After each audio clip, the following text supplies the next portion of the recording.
Hey there everyone, in this video I'm going to show you how to change color in the Pixlr app. It's quite simple, so all you have to do is follow along. So without any further ado, let's dive right in. Let's tap into the app itself, and here there's a random can. Okay, so let's say I want to change the color. So let's go to the tools. So there's a splash option, and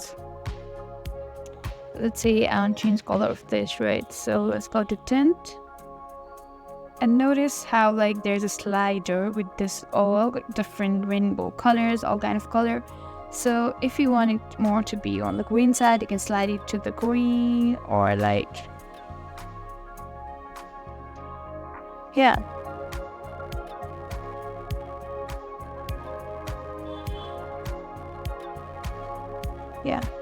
See how it's more purple.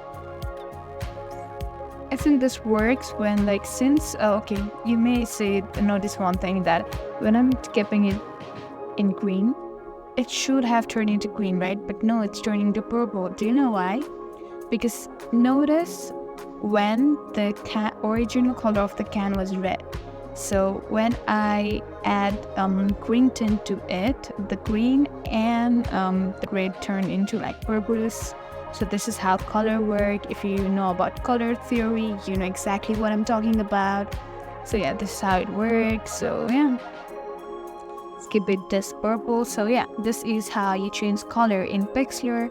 I hope this video was helpful. If so, don't forget to give this video a thumbs up and subscribe to our channel. If you have any queries, drop a comment in the comment section down below. I'll be more than happy to help you with that. Thank you for watching, and we'll see you in the next video.